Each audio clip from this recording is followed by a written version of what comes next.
Assalamualaikum warahmatullahi wabarakatuh. Perkenalkan, nama saya Nurul Hikmah, NIM 7211419139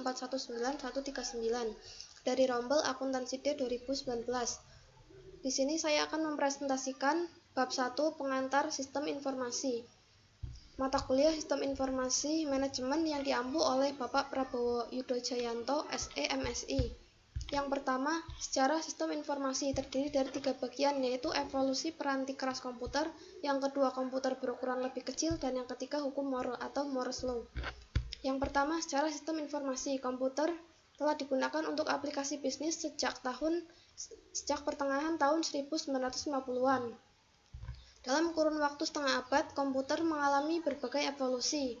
Dalam waktu yang sama pula, aplikasi komputer juga mengalami evolusi dari yang sebelumnya hanya digunakan untuk mengelola transaksi akuntansi sederhana menjadi sebuah sistem yang dirancang untuk mendukung manajer dan para pemecah masalah lainnya. Evolusi peranti keras komputer. Yang pertama, pada tahun 1946 dikenal ENIAC. Pada tahun 1951 dikenal UNIVAC. Pada tahun 1960 diperkenalkan IBM System 360. ENIAC dikembangkan pada tahun 1946 oleh John W. Mauchly dan J. Presper Eckert, dua orang insinyur University of Pennsylvania. UNIVAC pertama kali dipasang di Biro Sensus di Amerika Serikat pada tahun 1951. IBM System adalah komputer pertama yang secara sekaligus melakukan berbagai tugas yang diminati oleh banyak orang. Komputer berukuran lebih kecil, yaitu ada komputer mikro, komputer mini atau mini komputer, dan yang kedua komputer mikro atau mikrokomputer. Komputer mini digunakan dalam organisasi kecil. Komputer mikro digunakan untuk aktivitas bisnis maupun pribadi. Kemudian ada hukum Moore atau Moore's Law. Hukum Moore sangat terkenal yang menjelaskan tingkat pertumbuhan kecepatan mikroprosesor. Diperkenalkan oleh Gordon E. Moore. Pengantar arsitektur komputer. Komputer terdiri dari perangkat keras dan perangkat lunak. Inti dari komputer adalah prosesor.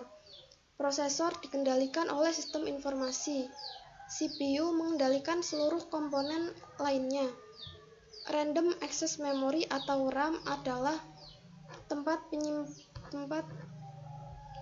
kerja sementara bagi CPU. Pengantar arsitektur komunikasi. Komunikasi data dan komunikasi suara dapat dilakukan melalui berbagai jalur. Yang pertama, menggunakan modem, kemudian menggunakan micro tower, dan menggunakan satelit.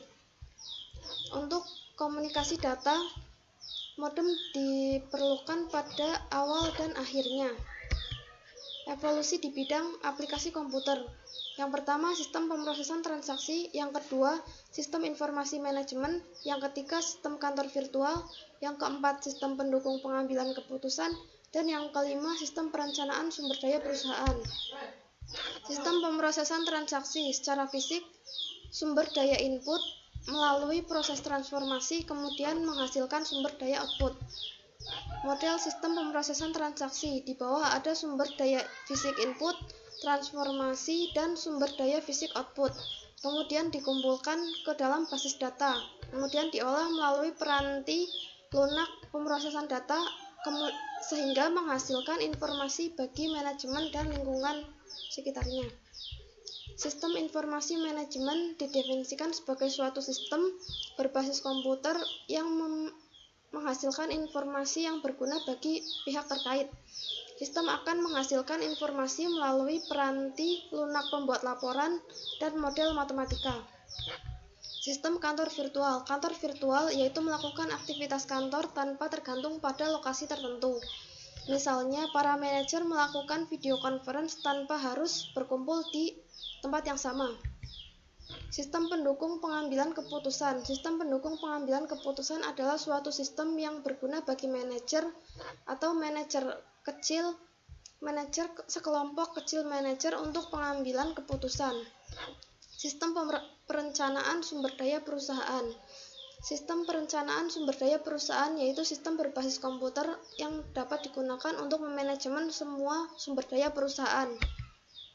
Pengguna sistem informasi yaitu manajer, yang kedua non-manajer. Non-manajer dapat seperti staf dan karyawan. Yang terakhir orang-orang dan organisasi-organisasi dalam lingkungan suatu perusahaan. Tingkat-tingkat manajemen menurut Robert N. Anthony. Ada 3 tingkat, yaitu manajemen puncak yang terdiri dari presiden dan wakil presiden berada pada perencanaan strategis. Yang kedua manajemen menengah seperti kepala divisi, manajer regional, dan direktur produk. Pada tingkat perencanaan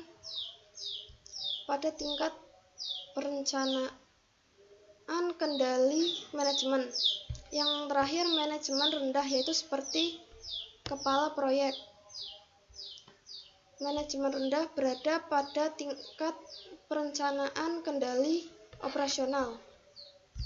Kemudian ada fungsi manajemen. Yang pertama perencanaan, yaitu perencanaan tujuan perusahaan dan strategi apa yang digunakan untuk meraih tujuan perusahaan.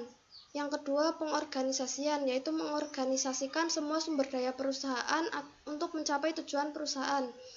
Yang ketiga pengarahan, yaitu manajer mengarahkan karyawan agar bekerja sesuai agar dapat mencapai tujuan perusahaan.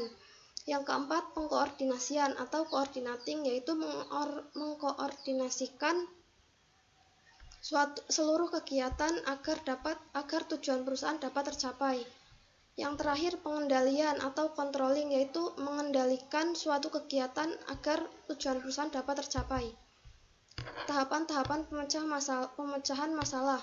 Aktivitas intelijen, yaitu mencari kondisi-kondisi yang membutuhkan solusi. Aktivitas perancangan, yaitu mengembangkan tindakan untuk penyelesaian masalah. Yang ketiga aktivitas pemilihan, yaitu memilih satu dari berbagai pilihan tindakan. Yang keempat aktivitas peninjauan, yaitu penilaian keputusan yang telah diambil sebelumnya. Masa depan teknologi informasi. Masa depan teknologi informasi akan didorong oleh biaya yang rendah dan meningkatkan kekuatan komputer maupun komunikasi. Untuk mengambil keuntungan dari segala kemungkinan, manajer harus belajar menerapkan sistem informasi ke dalam pengambilan keputusan. Sekian yang dapat saya sampaikan. Terima kasih. Wassalamualaikum warahmatullahi wabarakatuh.